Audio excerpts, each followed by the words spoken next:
Hi, good evening. ഇന്ത്യയിൽ medieval India എന്ന് പറയുന്നത് നമുക്ക് അറബികളുടെ സിന്ധ് ഇൻവേഷനോടുകൂടെയാണ് എന്ത് ചെയ്യുന്നത്. അറബ് ഇൻവേഷൻ ഓഫ് സിന്ധ് എന്ന് പറഞ്ഞിട്ടാണ് യഥാർത്ഥത്തിൽ ഇന്ത്യയുടെ മധ്യകാലം എന്ത് ചെയ്യുന്നത്, ആരംഭിക്കുന്നത്.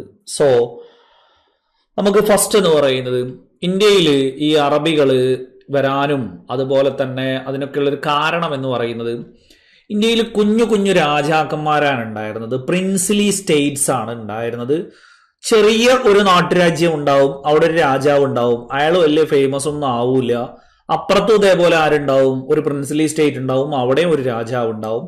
അപ്പൊ ഇങ്ങനെ ഇഷ്ടം പോലെ തമ്മിലടിക്കുന്ന നാട്ടുരാജ്യവും നാട്ടുരാജാക്കന്മാരും ഉള്ളതാണ് പുറത്തുള്ളവർക്ക് ഇങ്ങോട്ടേക്ക് കയറി ഇടപെടാനുള്ള ഇടവരുത്തുന്നത്. അങ്ങനെയാണ് എന്ത് ചെയ്യുന്നത്, ഈ അറേബ്യയിലെ ഉമയ്യദ് കാലഘട്ടം, അറേബ്യയിലെ ഉമയ്യദ് പീരിയഡിലാണ് എന്ത് ചെയ്യുന്നത്, ഈ പറയുന്ന ഇറാഖിലെ ഗവർണർ ആയിരുന്ന ഹജ്ജാജ് ബിൻ യൂസുഫ് എന്ത് ചെയ്യുന്നു, അദ്ദേഹത്തിന്റെ പ്രതിനിധിയായിട്ട് ഒരു സൈന്യാധിപനെ എന്ത് ചെയ്യുന്നു, സിന്ധിലേക്ക് അയക്കുകയാണ് ചെയ്യുന്നത്. അപ്പൊ അവിടെയാണ് യഥാർത്ഥത്തിൽ എന്ത് ചെയ്യുന്നത്, നമ്മൾ നോർമലി ഈ പറയുന്ന 712 എന്നുള്ള വർഷം എന്ത് ചെയ്യാറുണ്ട്, എടുത്തു ചോദിക്കാറുണ്ട്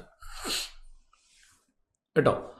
അപ്പൊ അറബികളുടെ സിന്ധ് ആക്രമണം, സിന്ധ് എന്ന് പറയുന്ന പ്രവിശ്യ ഇപ്പൊ എവിടെയാണ്, ഇപ്പൊ നമുക്ക് പാകിസ്ഥാനിലാണ്.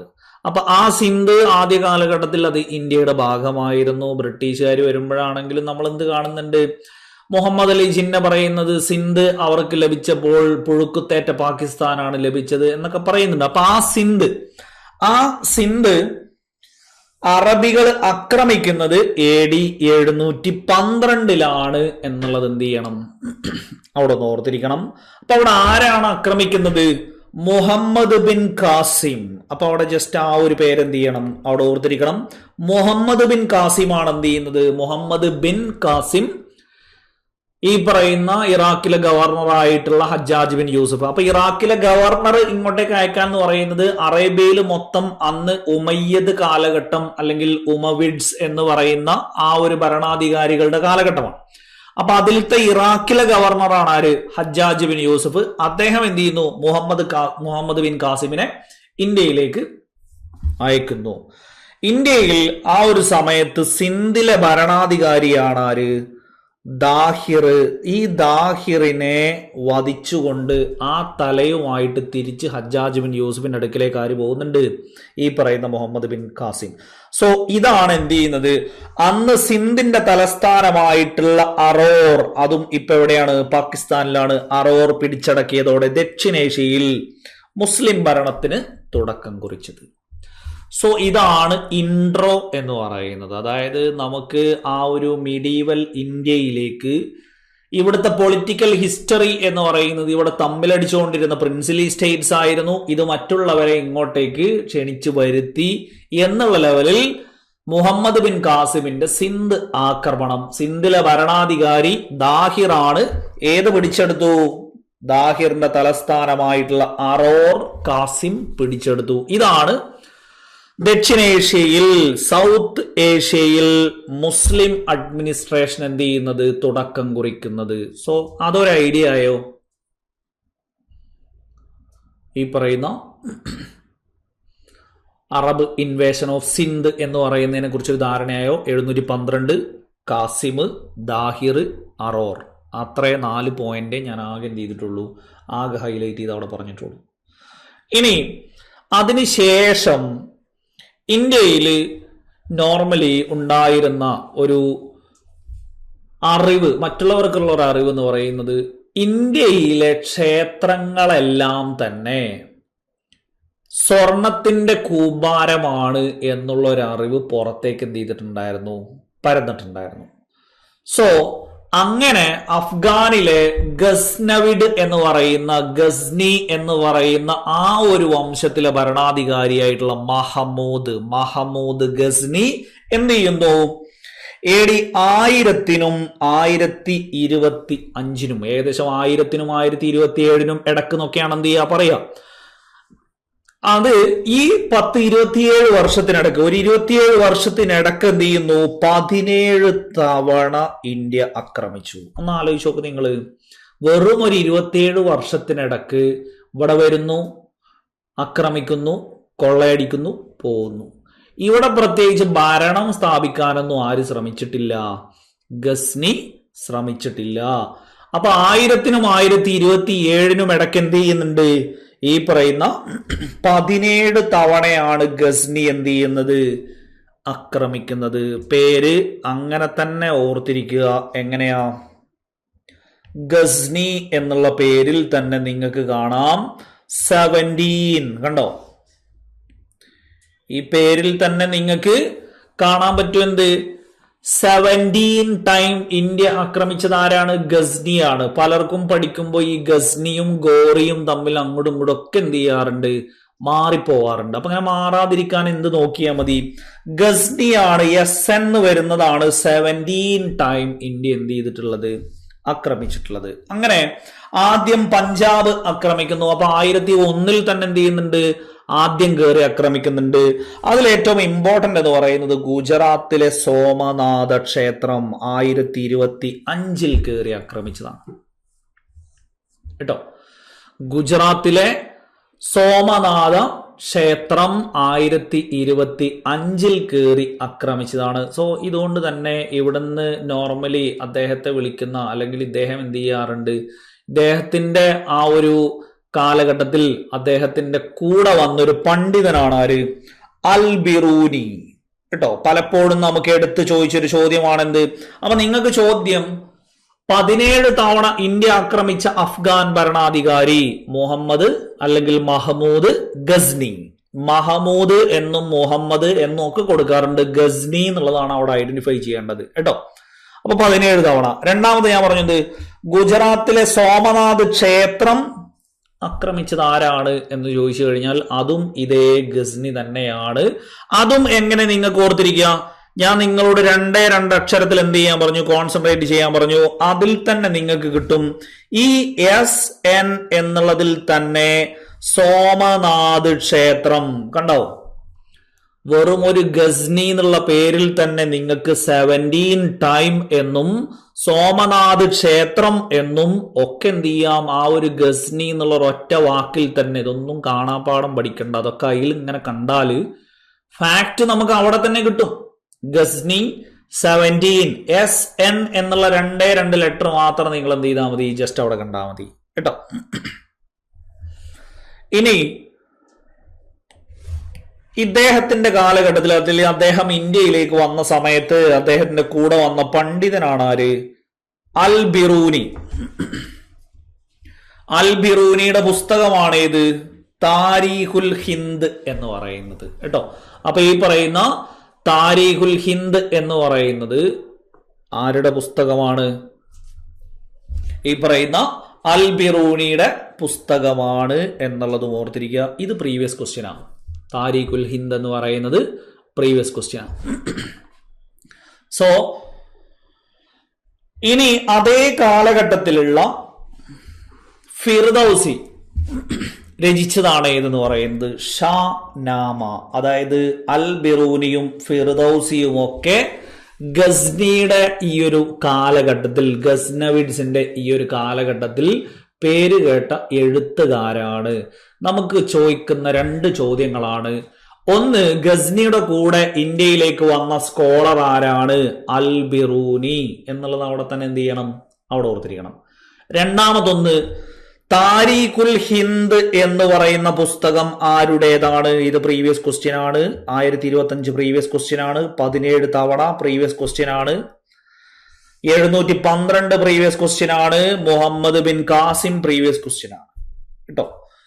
ഷാനാമ രചിച്ചത് ആര് എന്ന് ഇഷ്ടം പോലെ തവണ എന്ത് ചെയ്തിട്ടുണ്ട്? എടുത്ത് ചോദിച്ചിട്ടുണ്ട്. ഷാനാമ രചിച്ചത് ഫിർദൌസിയാണ്. പേർഷ്യൻ ഹോമർ എന്ന പേരിൽ അറിയപ്പെടുന്നതും ആര് തന്നെയാണ്? പേർഷ്യൻ ഹോമർ എന്ന പേരിൽ അറിയപ്പെടുന്നതും ഫിർദൌസി തന്നെയാണ് എന്നുള്ളത് എന്ത് ചെയ്യുക? അവിടെ ഓർത്തിരിക്കുക കേട്ടോ. ഇനി ഞാൻ നേരത്തെ തന്നെ പറഞ്ഞു, എന്ത് വിഗ്രഹഭഞ്ജകൻ, അദ്ദേഹം ഫുള്ള് ടെമ്പിളുകൾ ആക്രമിക്കുക, ടെമ്പിളുകളിലെ കൊടിമരങ്ങളുടെ ചുവട്ടിൽ സ്വർണം ഒളിപ്പിച്ചിട്ടുണ്ട് എന്നുള്ള ആ ഒരു വാർത്തയിൽ തന്നെ ഇവിടെ നിന്നുള്ള വിഗ്രഹങ്ങളും അതേപോലെ തന്നെ സ്വർണമൊക്കെ അടിച്ചുകൊണ്ട് പോകുന്ന ആളായിരുന്നു ആര്? മഹമൂദ് ഗസ്നി എന്നുള്ളത് അവിടെ ഓർത്തിരിക്കുക കേട്ടോ. വിഗ്രഹഭഞ്ജകൻ എന്നൊക്കെ അറിയപ്പെട്ടിരുന്നത് ആരാണ്? ഈ ഗസ്നിയാണ് എന്നുള്ളത് എന്ത് ചെയ്യുക, അവിടെ ഓർത്തിരിക്കാം. സോ ഇവിടെ പ്രീവിയസ് ക്വസ്റ്റ്യൻ ആണ് ഇത്, ഷാനാമ രചിച്ചത് ആര് എന്ന് പലവട്ടം എന്ത് ചെയ്തിട്ടുണ്ട്, പലവട്ടം എടുത്തു ചോദിച്ചിട്ടുണ്ട്. ഷാനാമ രചിച്ചത് ഫിർദൌസിയാണ് എന്നുള്ളത് എന്ത് ചെയ്യുക, അവിടെ ഓർത്തിരിക്കുക കേട്ടോ. സോ ഇത്രയും പറഞ്ഞ ഓക്കെ ആണല്ലോ. അപ്പോ 1000-നും 1027-നും ഇടക്കാണ്, 1025-ലാണ് എന്ത് ചെയ്യുന്നത് സോമനാഥ ക്ഷേത്രം, 1027-നും ഇടക്കാണ് എന്ത് ചെയ്യുന്നത് ഈ പറയുന്ന 17 തവണയോളം ഗസ്നി ഇന്ത്യ ആക്രമിക്കുന്നത്. ആദ്യം പഞ്ചാബായിരുന്നു, പിന്നെ 25-ല് ഫേമസ് ആയിട്ടുള്ള ഗുജറാത്തിലെ സോമനാഥ് ടെമ്പിൾ. ഫിർദൌസിയെ ഓർത്തിരിക്കുക, അൽബിറൂനിയെ ഓർത്തിരിക്കുക. താരിഖുൽ ഹിന്ദ് അൽബിറൂനിയുടേതാണ്, ഫിർദൌസിയുടേതാണ് ഇത് ഷാനാമ, പേർഷ്യൻ ഹോമർ എന്നറിയപ്പെടുന്നതും ഫിർദൌസി തന്നെയാണ് എന്നുള്ളത് ഓർത്തിരിക്കുക കേട്ടോ. ഇനി നെക്സ്റ്റ് എന്ന് പറയുന്നത് ഗോറി. അതായത് ഈ ഗസ്നി വംശം ഭരിച്ചിരുന്ന സ്ഥലങ്ങളൊക്കെ പിന്നീട് എന്ത് ചെയ്യുന്നു, അഫ്ഗാൻ സൈന്യാധിപനായിട്ടുള്ള അഫ്ഗാൻ ഭരണാധികാരിയായിട്ടുള്ള ഗോറി കൈയടക്കുന്നു. അപ്പൊ ഈ ഗസ്നി വംശത്തിന്റെ അല്ലെങ്കിൽ മഹമൂദ് ഗസ്നിയുടെ സ്ഥലങ്ങളും പ്രവിശ്യകളും ഒക്കെ ആര് കൈയടക്കുകയാണ്? ഗോറി കൈയടക്കുകയാണ്. അപ്പോ ഗോറിലുള്ള മഹമൂദ് എന്നാണ് പറയുക. മറ്റേത് നമ്മൾ ഗസ്നിയിലുള്ള മഹമൂദ് എന്ന് പറയുന്ന പോലെ ഗോർ, അഫ്ഗാനിലുള്ള ഗോർ വംശത്തിൽപ്പെട്ട ആളാണ് ആരെന്ന് പറയുന്നത്, ഇവിടെ മുഹമ്മദ് എന്ന് പറയുന്നത്. സോ മുഹമ്മദ് ഗോറി ആദ്യം എന്ത് ചെയ്യുന്നു, ഗസ്നികളെ തോൽപ്പിക്കുന്നു, ഗസ്നികളുടെ പ്രവിശ്യയും കാര്യങ്ങളും ഒക്കെ എന്ത് ചെയ്യുന്നു, പിടിച്ചടക്കുന്നു.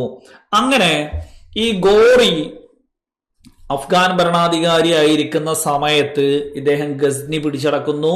പിന്നെ ആ ഗസ്നവിഡ് പരമ്പരയുടെ മൊത്തം, അതായത് ഉണ്ടായിരുന്ന സ്ഥലങ്ങളെല്ലാം പിന്നെ കൈയടക്കുന്നത് ആരാണ്? ഗോറിയാണ്.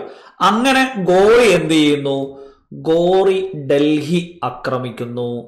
ആ സമയത്ത് ഡൽഹിയിൽ ഉണ്ടായിരുന്ന അല്ലെങ്കിൽ ഉത്തരേന്ത്യയിൽ ഉണ്ടായിരുന്ന ഭരണാധികാരിയാണ് ആര്?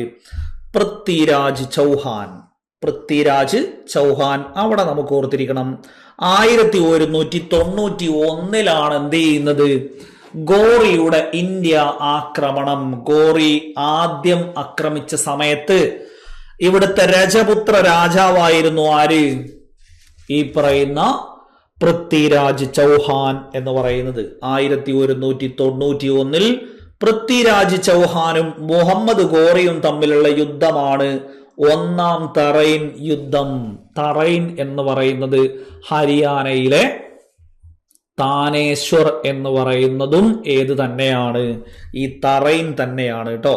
അപ്പൊ താനേശ്വർ യുദ്ധം എന്ന് ചോദിച്ചാലും തറൈൻ യുദ്ധം എന്ന് ചോദിച്ചാലും ഒന്ന് തന്നെയാണ് എന്നുള്ളത് ഓർത്തിരിക്കുക. മനസ്സിലായല്ലോ? നമ്മൾ SCERT-യിൽ 6ാം ക്ലാസ്സിൽ ഇങ്ങനെ ഈ മധ്യകാല ഇന്ത്യയെ കുറിച്ചൊക്കെ പഠിക്കുന്ന സമയത്ത് അവിടെ ഇങ്ങനെ പറയുന്നുണ്ട്, ഡൽഹി ഭരിച്ചിരുന്നത് ആദ്യകാലത്ത് തൊമര രാജാക്കന്മാരും ചൗഹാന്മാരുമായിരുന്നു എന്നുള്ളത്. അപ്പൊ ആ തൊമര രാജാക്കന്മാര് കഴിഞ്ഞാൽ ചൗഹാൻ, കണ്ടോ, പൃഥ്വിരാജ് ചൗഹാൻ. അപ്പൊ ഡൽഹി ഭരിച്ചിരുന്നത് ഗോറി ആക്രമിക്കുന്ന സമയത്ത് രജപുത്ര രാജാവായിരുന്ന പൃഥ്വിരാജ് ചൗഹാൻ ആയിരുന്നു. ആ പൃഥ്വിരാജ് ചൗഹാൻ ആരെ പരാജയപ്പെടുത്തി? ഗോറിയെ പരാജയപ്പെടുത്തി. ഈ യുദ്ധം എന്തറിയപ്പെടുന്നു? ഒന്നാം തറൈൻ യുദ്ധം, ഒന്നാം താനേശ്വർ യുദ്ധം എന്ന പേരിൽ അറിയപ്പെടുന്നു. തറൈൻ അല്ലെങ്കിൽ താനേശ്വർ എവിടെയാണ്? ഹരിയാനയിലാണ്, ഇന്നത്തെ ഹരിയാനയിലാണ് എന്നുകൂടി എന്ത് ചെയ്യുക, അവിടെ ഒന്ന് ഓർത്തിരിക്കുക. തൊട്ടടുത്ത വർഷം തന്നെ ആര് തിരിച്ച് പൂർവാധികം ശക്തിയോടെ വരുന്നു? ഗോറി പൂർവാധികം ശക്തിയോടെ വരുന്നു. ഗോറി രണ്ടാം തറൈൻ യുദ്ധത്തിൽ ആരെ പരാജയപ്പെടുത്തി? പൃഥ്വിരാജ് ചൗഹാനെ പരാജയപ്പെടുത്തി മുസ്ലിം ഭരണത്തിന് തുടക്കം കുറിക്കുന്നു കേട്ടോ. ഇന്ത്യയിൽ മുസ്ലിം ഭരണത്തിന് എന്ത് ചെയ്യുന്നു? തുടക്കം കുറിക്കുന്നു. അപ്പൊ യഥാർത്ഥത്തിൽ മുമ്പ് വന്നവരൊന്നും എന്ത് ചെയ്തിട്ടില്ല. ഗസ്നി ആണെങ്കിലും ഇന്ത്യയിൽ ഇരുന്ന് ഭരിച്ചിട്ടില്ല. മുഹമ്മദ് ബിൻ കാസിം ആണെങ്കിലും അവരും എന്ത് ചെയ്തിട്ടില്ല, ഇന്ത്യയിൽ ഇരുന്ന് ഭരിച്ചിട്ടില്ല. അപ്പൊ ഇവിടെയൊക്കെ എന്ത് ചെയ്യുന്നു, ഈ പറയുന്ന മുസ്ലിം ഭരണത്തിന് തുടക്കം കുറിച്ച യുദ്ധമായിരുന്നു ഏതെന്ന് പറയാം, ഒന്നാം തറൈൻ യുദ്ധം, രണ്ടാം തറൈൻ യുദ്ധം എന്നുള്ള ലെവലിൽ രണ്ടാം തറൈൻ യുദ്ധമാണ് ആരെ പരാജയപ്പെടുത്തുന്നത്, പൃഥ്വിരാജ് ചൗഹാനെ പരാജയപ്പെടുത്തുന്നത്. So PSC degree level question പേപ്പറിൽ കഴിഞ്ഞ വർഷം ചോദിച്ച ചോദ്യമായിരുന്നു. 1192 1191 അവിടെ ഓർത്തിരിക്കുക. അതെങ്ങനെ തന്നെ കണ്ടാൽ മതി. ഗോറി ഒന്നാമത് വന്നത് എന്നുള്ള ലെവലിൽ എങ്ങനെ ഓർത്തിരിക്കുക, ഒന്നാമത് എന്നുള്ള ലെവലിൽ തന്നെ കാണുക. രണ്ടാമത് വന്നത് എന്നുള്ള ലെവലിൽ 92, അങ്ങനെ തന്നെ കണ്ടു കഴിഞ്ഞാൽ എളുപ്പമാണ് കേട്ടോ. ഒന്നാം തവണ വന്നപ്പോ എന്ത് ചെയ്തു, പരാജയപ്പെടുത്തി വിട്ടു. രണ്ടാം തവണ വന്നപ്പോ എന്ത് ചെയ്തു, ഗോറി വിജയിക്കുകയും ചെയ്തു. അങ്ങനെയാണ് മുസ്ലിം ഭരണത്തിന് എന്ത് ചെയ്യുന്നു, തുടക്കം കുറിക്കുന്നത്. ഡൽഹി ഭരിച്ച അവസാനത്തെ ഹിന്ദു രാജാവാണ് ആര്, പൃഥ്വിരാജ് ചൗഹാൻ.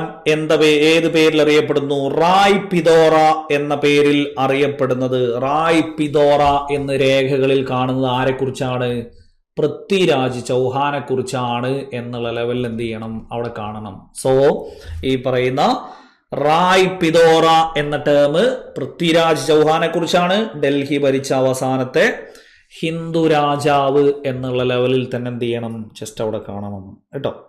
ഇനിയോ അദ്ദേഹത്തിന്റെ കൊട്ടാരം കവിയായിരുന്ന ചാന്ദ് ബർദായ് എഴുതിയതാണ് പൃഥ്വിരാജ് രാസോ. രാജാവിനെ പുകഴ്ത്തി എഴുതിയ ആ ഒരു കവിതയാണ് ഇത്, ചാന്ദ് ബർദായ്. പൃഥ്വിരാജ് രാസോ എന്നുള്ളതും അവിടെ എന്ത് ചെയ്യണം, അവിടെ ഓർത്തിരിക്കണം. അപ്പൊ അതെങ്ങനെ കണ്ടാൽ മതി, പൃഥ്വിരാജ് ചൗഹാനെ ഒന്ന് രസിപ്പിക്കാൻ വേണ്ടിയിട്ട് വെറുതെ എഴുതിയതാണെന്ന് ഓർത്താൽ മതി. അപ്പൊ നിങ്ങൾക്ക് എന്തോ ഓർത്തിരിക്കാം, പൃഥ്വിരാജിനെ രസിപ്പിക്കാൻ ആരെഴുതിയതാ, ബർദായ്, വെറുതെ എഴുതിയതാണ്. അപ്പൊ ചാന്ദ് ബർദായ് എഴുതിയതാണ്. 2019 ആൾറെഡി ചോദിച്ച ചോദ്യമാണ് ഏത്, പൃഥ്വിരാജ് രാസോ എഴുതിയതാരാണ്, രചിച്ചതാരാണ് എന്ന് ചോദിച്ചിട്ടുണ്ട്. ചാന്ദ് ബർദായ് എന്നുള്ളത് അവിടെ ഓർത്തിരിക്കണം.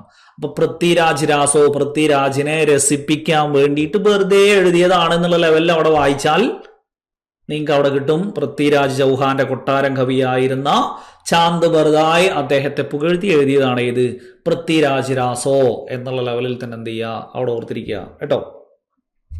ഇനി ആ സമയത്ത് ഉണ്ടായിരുന്ന ഒരു രീതി, ഒരാചാരമാണ് ഏത്, യുദ്ധത്തിൽ പരാജയപ്പെടുമ്പോൾ രജപുത്ര സ്ത്രീകൾ കൂട്ടമായി തീയിൽ ചാടി ആത്മഹത്യ ചെയ്യുന്ന രീതിയാണ് ഏത്, ജോഹർ എന്ന് പറയുന്നത്. നമ്മുടെ സതിയോട് സമാനമായിട്ട് എന്നുള്ള ആ ഒരു ലെവലില് അവിടെ എന്ത് ചെയ്യുന്നു, യുദ്ധത്തിൽ പരാജയപ്പെടുമ്പോൾ, മറ്റേ ഭർത്താവ് മരിക്കുമ്പോഴാണ്.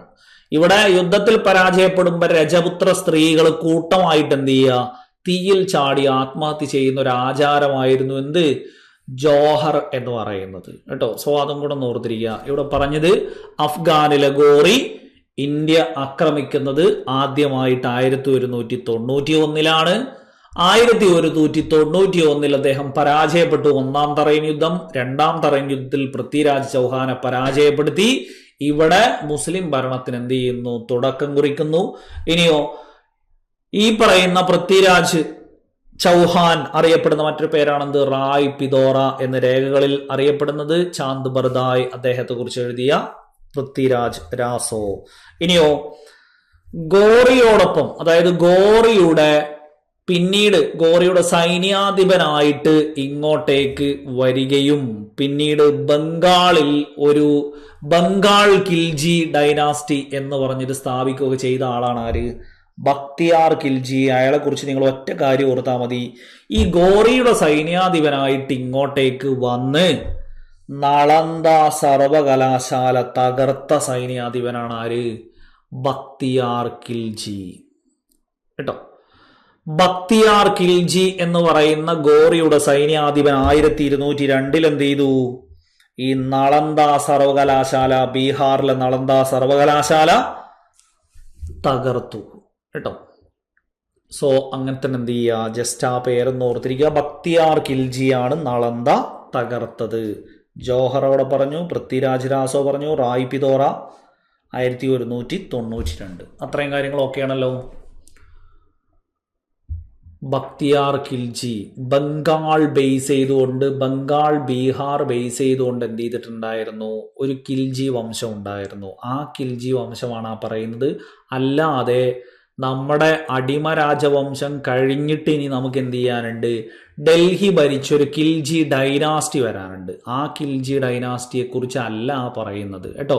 ഇതെന്താണ്, ഇത് ഗോറിയോടൊപ്പം വന്നൊരു സൈന്യാധിപനാണ്. ആ സൈന്യാധിപൻ അദ്ദേഹത്തിന്റെ ആ സൈനിക നീക്കത്തിൽ എന്ത് ചെയ്തു, നളന്ദ സർവകലാശാല തകർത്തു.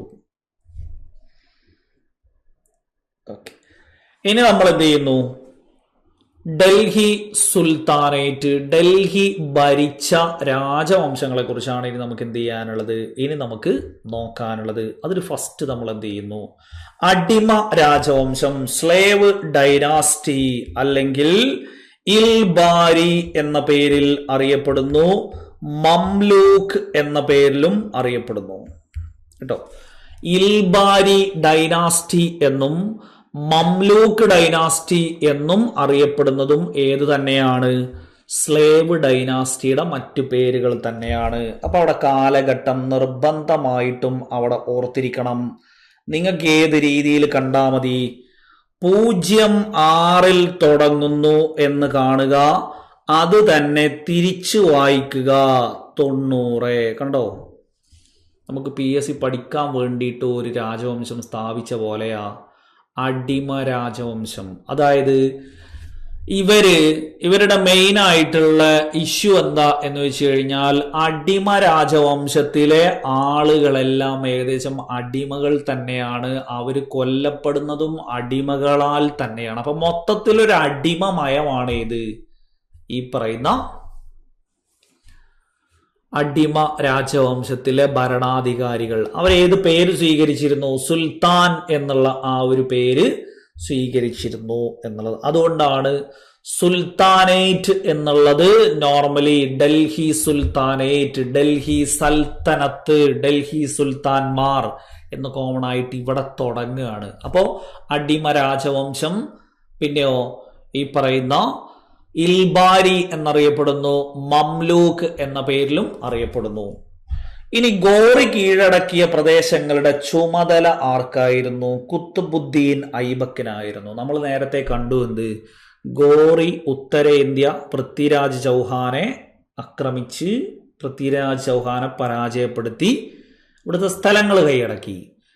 സ്ഥലങ്ങളെ ഏൽപ്പിച്ചത് ആരെയാണ്, ഈ പറയുന്ന കുത്തുബുദ്ദീൻ ഐബക്കിനെ ആയിരുന്നു. കുത്തുബുദ്ദീൻ ഐബക്ക് ഒരു അടിമയായിരുന്നു. അടിമേനെ വാങ്ങിയിട്ട് പിന്നെ എന്ത് ചെയ്യുക, സൈന്യാധിപനാക്കുന്നതാണ് കേട്ടോ.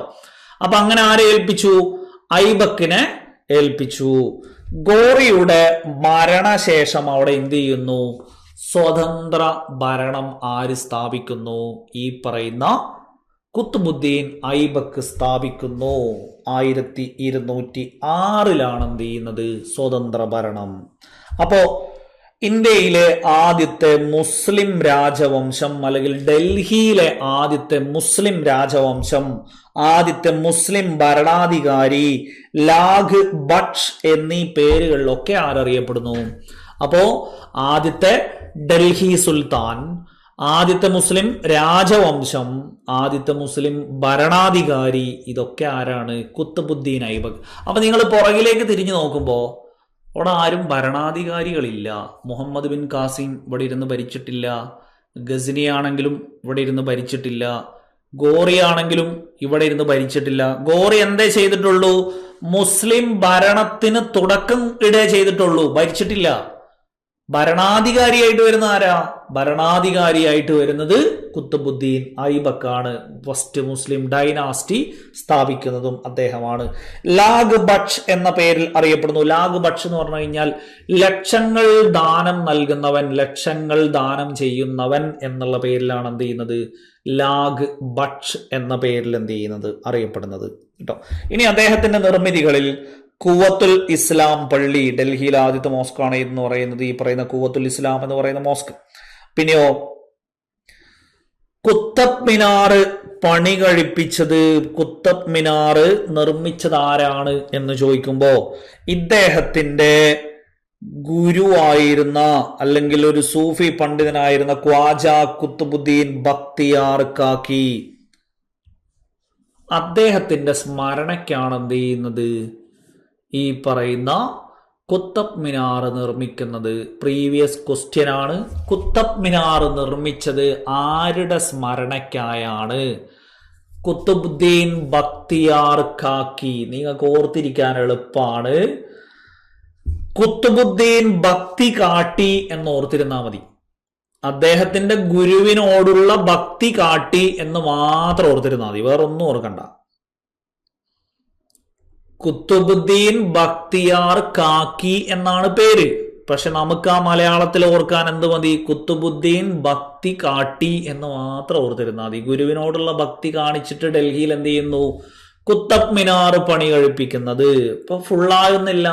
കുത്തബ് മിനാറിന്റെ പണി ഫുള്ളായിട്ട് ആരല്ല?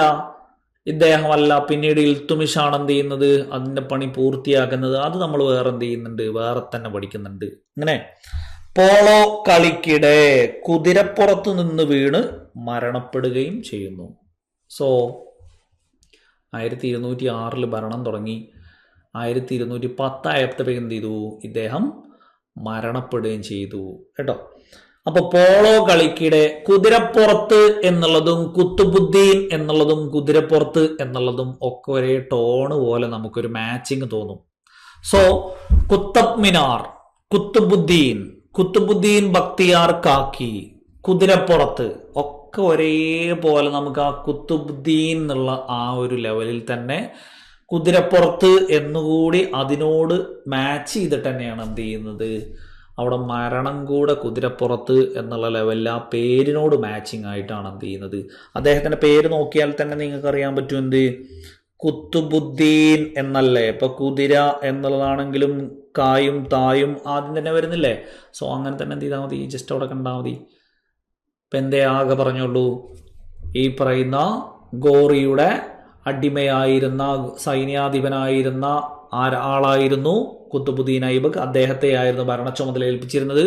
ഗോറി മരിച്ചോടുകൂടെ എന്ത് ചെയ്യുന്നു? സ്വതന്ത്ര ഭരണ ചുമതല വന്നു. അങ്ങനെ അദ്ദേഹമാണ് എന്ത് സ്ഥാപിക്കുന്നത്? അടിമ വംശം സ്ഥാപിക്കുന്നത്. അടിമ, ഇൽബാരി, മംലൂക്ക് എന്നീ പേരുകളിലൊക്കെ അറിയപ്പെടുന്നു.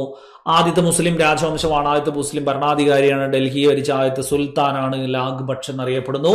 പിന്നെയോ ഡൽഹിയിൽ കുവത്തുൽ ഇസ്ലാം എന്ന മോസ്ക് സ്ഥാപിക്കുന്നതും ഇദ്ദേഹം തന്നെയാണ്. കുത്തബ് മിനാർ പണി കഴിപ്പിച്ചത്, പോളോ കളിക്കിടെ കുതിരപ്പുറത്തു നിന്നും വീണ് മരണപ്പെട്ടത്. ഇത്രയാണ് അവിടെ പറഞ്ഞത്. ഇത്രയും ക്ലിയർ ആണല്ലോ?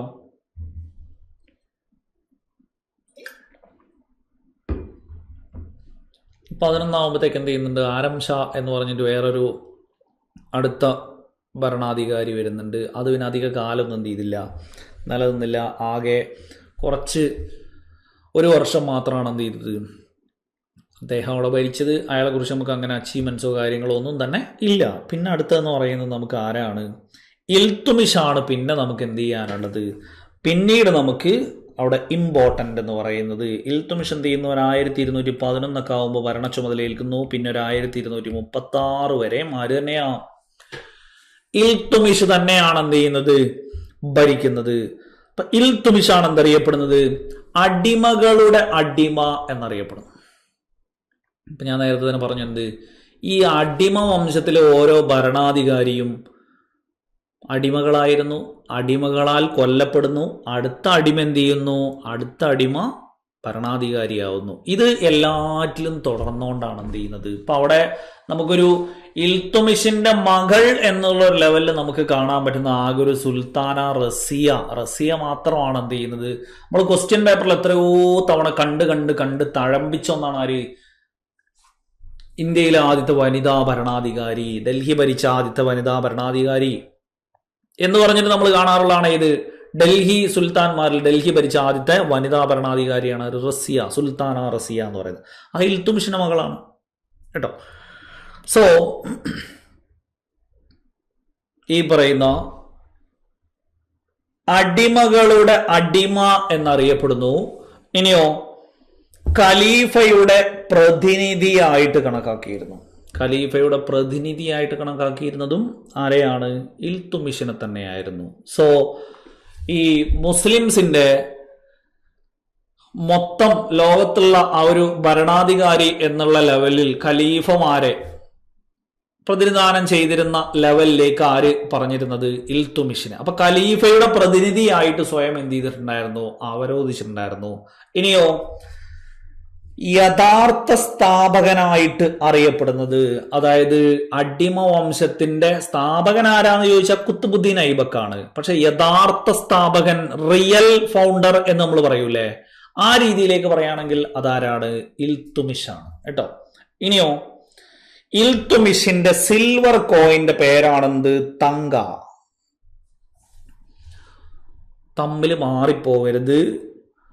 ചെമ്പ് നാണയം കോപ്പർ കോയിൻ ജിത്താൾ എന്ന പേരിലും പിന്നെയോ സിൽവർ കോയിൻ തങ്ക എന്ന പേരിലുമാണ് എന്നുള്ളത് എന്ത് ചെയ്യണം? അവിടെ ഓർത്തിരിക്കണം. സോ ഇൽത്തുമിഷ് എന്ത് കോയിൻ ഇറക്കിയിട്ടില്ല? ഗോൾഡ് കോയിൻ ഇറക്കിയിട്ടില്ല. സിൽവർ കോയിനും കോപ്പർ കോയിനുമാണ്. അതിന് തങ്ക ജിത്താൾ എന്നിങ്ങനെ എന്ത് കൊടുത്തു? പേര് കൊടുത്തു. സോ ഇത് പ്രത്യേകം ഓർത്തിരിക്കണം. കാരണം എന്താന്ന് വെച്ച് കഴിഞ്ഞാൽ ഇത് പലപ്പോഴും പരീക്ഷകളിൽ ചോദിക്കാറുള്ളതാണ്. ഇൽത്തുമിഷിന്റെ കാലത്ത് സിൽവർ കോയിന്റെ പേര്. അപ്പൊ സിൽവർ ആണ് ഉള്ളതിൽ തങ്കം, അല്ലാതെ വേറൊരു സ്വർണ്ണമില്ല എന്നുള്ള ലെവലിൽ കണ്ടാൽ മതി കേട്ടോ. അപ്പോ തങ്കയും ജിത്താളുമാണ്, സിൽവർ ആൻഡ് കോപ്പർ ആണ് എന്നുള്ള ലെവലിൽ ഓർത്തിരിക്കണം. മുമ്പ് ലാഹോർ ആയിരുന്നു ഈ പറയുന്ന സുൽത്താൻമാരുടെ തലസ്ഥാനം. ലാഹോറിൽ നിന്നും എങ്ങോട്ടേക്ക് തലസ്ഥാനം മാറ്റി? ഡൽഹിയിലേക്ക് തലസ്ഥാനം മാറ്റിയതാരാണ്? ഇൽത്തുമിഷ. സോ ഇൽത്തുമിഷ് അടിമകളുടെ സ്ലേവ് ഓഫ് സ്ലേവ്സ് എന്നുള്ള ആ ഒരു ലെവൽ, അടിമകളുടെ അടിമ എന്നറിയപ്പെടുന്നു. ഖലീഫയുടെ പ്രതിനിധി, റിയൽ ഫൗണ്ടർ ആണ്. Tanka silver coin, copper coin jital. Capital എങ്ങോട്ടേക്ക് മാറ്റി? ഡൽഹിയിലേക്ക് മാറ്റി. കുത്തബ് മിനാറിന്റെ പണി പൂർത്തിയാക്കുകയും ചെയ്തു. അപ്പോ കുത്തുബുദ്ദീൻ ഐബക്കാണ് കുത്തബ് മിനാർ നിർമ്മിച്ചത്. അദ്ദേഹത്തിന്റെ ഗുരു കുത്തുബുദ്ദീൻ ബക്തിയാർ കാക്കി എന്ന് നമ്മളവിടെ പറഞ്ഞു. ഇനിയോ മംഗോളിയൻ ഭരണാധികാരിയായിരുന്ന ചെങ്കിസ് ഖാൻ എന്ത് ചെയ്യുന്നു? ഇതിലൂടെ അങ്ങോട്ട് പാസ് ചെയ്ത സമയത്ത് ഇവിടെ കയറി ആക്രമിച്ചു. സോ 1221 എന്ത് ചെയ്യുന്നത്? ചെങ്കിസ് ഖാൻ ഇന്ത്യ ആക്രമിക്കുന്നത്. സോ പ്രീവിയസ് ക്വസ്റ്റ്യൻ ആണ്, ചെങ്കിസ് ഖാൻ ആക്രമിക്കുമ്പോൾ ഡൽഹി സുൽത്താൻ ആരായിരുന്നു? ഇൽത്തുമിഷിന്റെ കാലഘട്ടത്തിലാണ് എന്ത് ചെയ്യുന്നത്? ചെങ്കിസ് ഖാൻ ആക്രമിക്കുന്നത്. മംഗോളിയൻ റൂളർ ആയിരുന്ന ചെങ്കിസ് ഖാൻ ആക്രമിക്കുന്നത് ഇൽത്തുമിഷിന്റെ കാലത്താണ് എന്നുള്ളത് എന്ത് ചെയ്യുക? അവിടെ ഓർത്തിരിക്കുക കേട്ടോ. സോ ഈ പറയുന്ന ഇൽത്തുമിഷിന്റെ പേര് നിങ്ങൾക്ക് എങ്ങനെ കാണാം?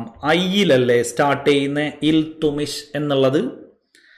അപ്പൊ ഇതിൽ നമുക്ക് 1 എന്നുള്ളതും കൂടെ അവിടെ കാണാം.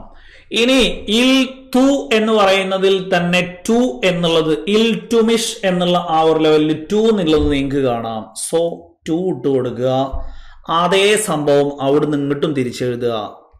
സോ ഇങ്ങനെ എഴുതി കഴിഞ്ഞാൽ ഇൽത്തുമിഷിന്റെ കാലഘട്ടത്തിൽ ചെങ്കിസ് ഖാൻ ആക്രമിക്കുന്ന ആ ഒരു വർഷം നിങ്ങൾക്ക് ഓർത്തിരിക്കാൻ എളുപ്പമാണ്. 1221. അപ്പോ ഇൽത്തുമിഷ് എന്നുള്ള പേരിൽ ഐ ഫസ്റ്റ് ഇട്ട് കൊടുക്കുക, ലാസ്റ്റ് ഇട്ട് കൊടുക്കുക. അപ്പൊ എന്തായി? അത് രണ്ടും ഒന്നായിട്ട് തന്നെ നമുക്ക് വായിക്കാം. ഇൽ 2 എന്ന് പറയുമ്പോൾ അവിടെ 2 എന്നുള്ള ലെവലിൽ എന്ത് ചെയ്യുക? അങ്ങനെയും ഇട്ട് കൊടുത്താൽ മതി. ഇങ്ങനെ ഓർത്താലും മതി. അതല്ല I2, അത് അവിടെ നിന്ന് ഇങ്ങോട്ടും തിരിച്ചും കാണിച്ചു കൊടുത്തു കഴിഞ്ഞാൽ എങ്ങനെ ആയി കഴിഞ്ഞാലും കുഴപ്പമില്ല. ഐ ഫസ്റ്റ് ഇട്ട് കൊടുക്കുക, ലാസ്റ്റ് ഇട്ട് കൊടുക്കുക, 2 നടുവിൽ 2 ഇട്ട് കൊടുക്കുക എന്നുള്ള ലെവലിൽ ഓർത്താൽ ചെങ്കിസ് ഖാന്റെ ഇന്ത്യ ആക്രമണം എന്നുള്ള ലെവലിൽ തന്നെ എന്ത് ചെയ്യാം? അവിടെ ഓർത്തിരിക്കാം. ഇനിയോ ചാലീസ എന്ന് പറയുന്ന ദ 40 എന്ന് പറയുന്ന ഒരു ചാരന്മാരുടെ ഗ്രൂപ്പ് ആർക്കുണ്ടായിരുന്നു? ഈ പറയുന്ന ഇൽത്തുമിഷിനുണ്ടായിരുന്നു. ദ 40 എന്ന് പറയുന്നത് ആരുടേതാണ്? ചാലീസ എന്ന് പറയുന്ന ഗ്രൂപ്പ്. ഹിന്ദിയിൽ 40 നമ്മൾ പറയുന്നതാണ് എന്ത്? ചാലീസ് അല്ലേ? സോ ആ ഒരു ലെവലിൽ ദ 40 എന്ന് പറയുന്ന ഒരു ഗ്രൂപ്പ് ഉണ്ടായിരുന്നു. എല്ലാവിധ രഹസ്യങ്ങളും ചോർത്തുക, അടിമകളുടെയൊക്കെ ഒരു ഗ്രൂപ്പാണ് കേട്ടോ. ഇപ്പോ ചാലീസ മെയിൻറ്റെയിൻ ചെയ്തിരുന്നതും ഇൽത്തുമിഷാണ്. ഇനിയോ ഇഖ്തദരി സമ്പ്രദായം. ഇഖ്തദരി സമ്പ്രദായം എന്ന് പറഞ്ഞു കഴിഞ്ഞാൽ അവിടെ എന്താണ്? സാമ്രാജ്യം ചെറിയ ചെറിയ ഇഖ്തകളാക്കിയിട്ട് വിഭജിച്ചിട്ടുണ്ടായിരുന്നു. ഇഖ്തകളാക്കിയിട്ട് വിഭജിച്ചിട്ട് സാമ്രാജ്യം എന്ത് ചെയ്യുന്നു? ഇതുപോലെ അങ്ങോട്ട് കീറി മുറിച്ചിട്ട് എന്ത് ചെയ്യുക?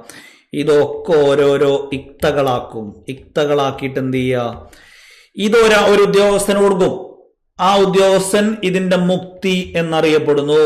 ഇത് വേറൊരു ഉദ്യോഗസ്ഥന് കൊടുക്കും, അയാൾ ഈ 2ാം നമ്പറിന്റെ മുക്തി. അപ്പൊ ഇഖ്ത മുക്തി എന്നുള്ള ആ ഒരു സിസ്റ്റമാണ് അവിടെ എന്ത് ചെയ്യുന്നത്?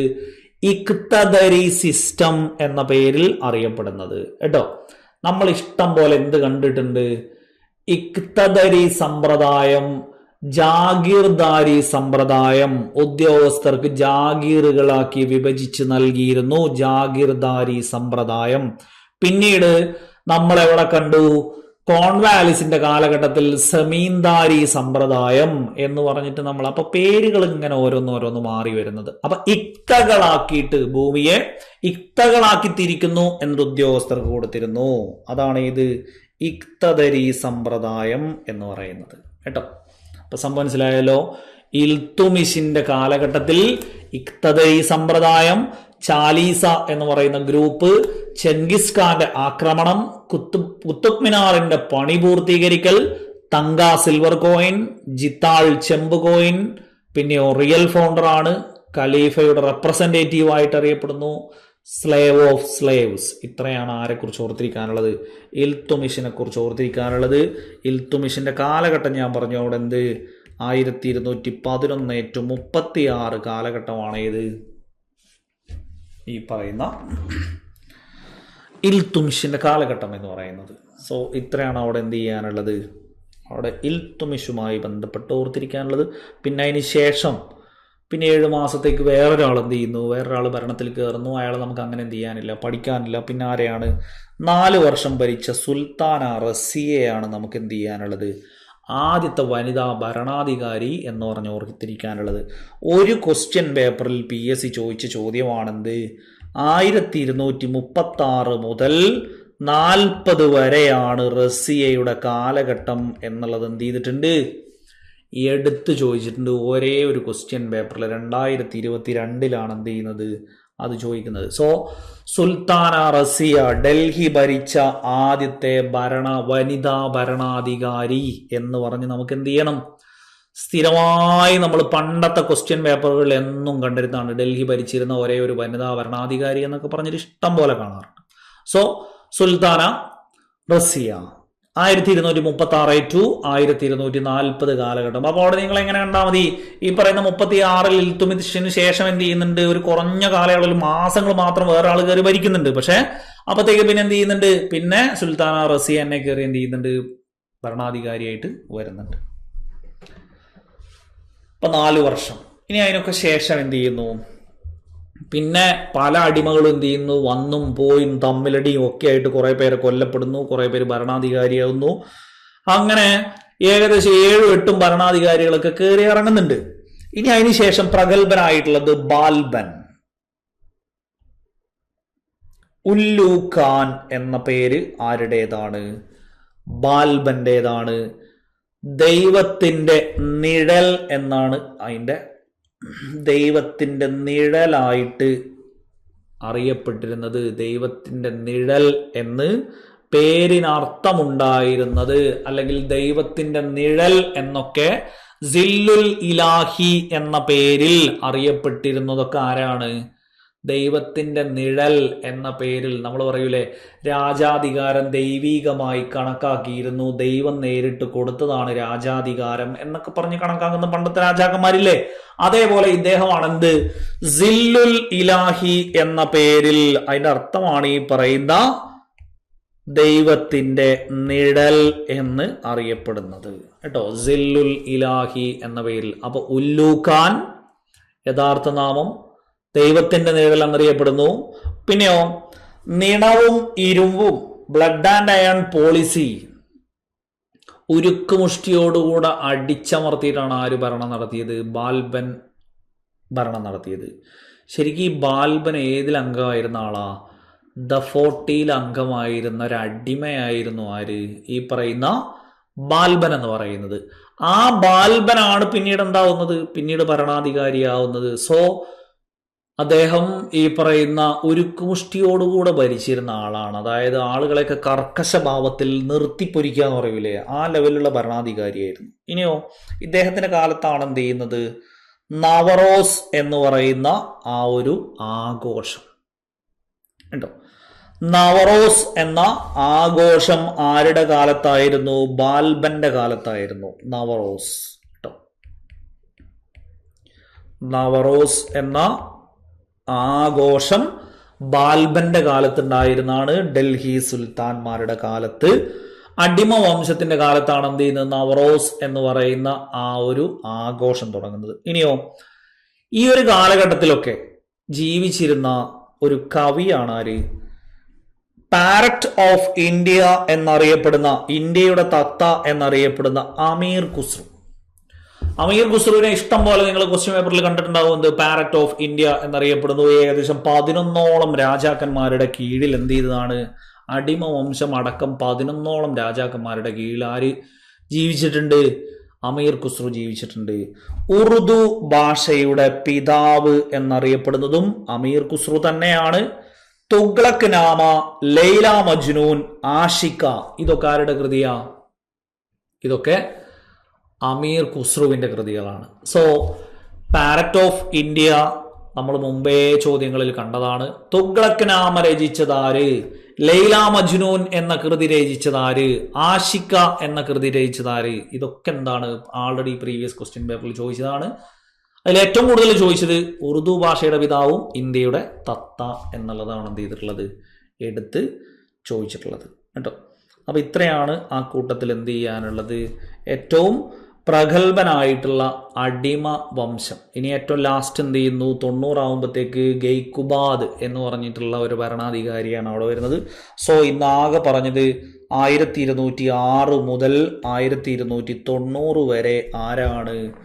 അടിമ വംശമാണ്. കുത്തുബുദ്ദീൻ ഐബക്ക് സ്ഥാപിച്ച് ഇൽത്തുമിഷ് അതിന്റെ റിയൽ ഫൗണ്ടറായി. സുൽത്താന റസി ഒരു 4 വർഷം ഭരിച്ച്.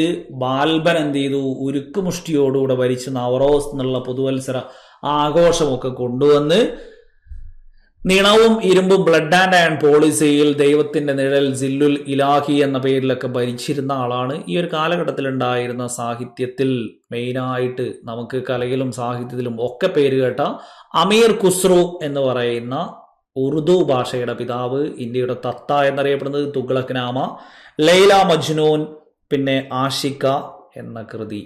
സോ അവിടെ നിൽക്കട്ടെ. ബാക്കി ഇനി നമുക്ക് എന്ത് ചെയ്യണം? ഇതിന് ശേഷം ഖിൽജി ഡൈനാസ്റ്റി, അതായത് നോർമലി നമുക്ക് ഈ പറയുന്ന ഡൽഹി സൽത്തനത്ത് ഭരിച്ച വംശങ്ങളുടെ അഗിതുസലോ എന്നുള്ള ലെവലിൽ എന്ത് ചെയ്യണം? ജസ്റ്റ് ഒന്ന് ഓർത്തിരിക്കണം.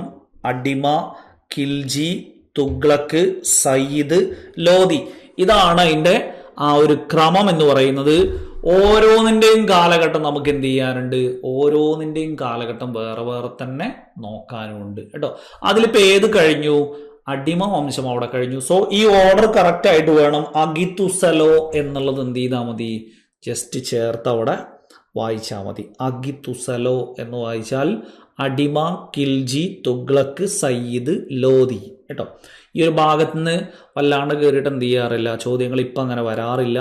നമുക്കിതിൻ്റെ അഡ്മിനിസ്ട്രേറ്റീവ് റിഫോംസിൽ നിന്നാണ് എന്ത് ചെയ്യാറുള്ളത്, ചോദ്യങ്ങൾ കയറി വരാറുള്ളത്. പക്ഷേ അവിടെ എന്തും കൂടെ കൊടുത്തിട്ടുണ്ട്, പൊളിറ്റിക്കൽ കണ്ടീഷൻ എന്നും കൊടുത്തിട്ടുണ്ട്, ആൻഡ് അഡ്മിനിസ്ട്രേറ്റീവ് റിഫോംസ് എന്നും കൊടുത്തിട്ടുണ്ട്. അപ്പോൾ ഇത് കഴിഞ്ഞാലേ നമുക്ക് എന്ത് ചെയ്യാൻ പറ്റുള്ളൂ, സൽത്തനത്തിൻ്റെ സൊസൈറ്റി എങ്ങനെയായിരുന്നു, സൽത്തനത്തിൽ ഉണ്ടായിരുന്ന കാര്യങ്ങൾ എന്തൊക്കെയായിരുന്നു, സാഹിത്യം, കല, ബാക്കിയുള്ള കാര്യങ്ങളൊക്കെ എങ്ങനെയായിരുന്നു എന്നുള്ളതൊക്കെ കോമൺ ആയിട്ട് പറയണമെന്നുണ്ടെങ്കിൽ ആദ്യം ഇതിൻ്റെ എന്ത് ചെയ്യണം, പൊളിറ്റിക്കൽ കണ്ടീഷൻ അവിടെ പറയണം. സോ ബാക്കി നമുക്ക് എന്ത് ചെയ്യാം, ബാക്കി അടുത്ത ക്ലാസ്സിൽ എടുക്കാം. ഓക്കെ, ഇതുവരെ ഉള്ളത് ഓക്കെ ആണല്ലോ.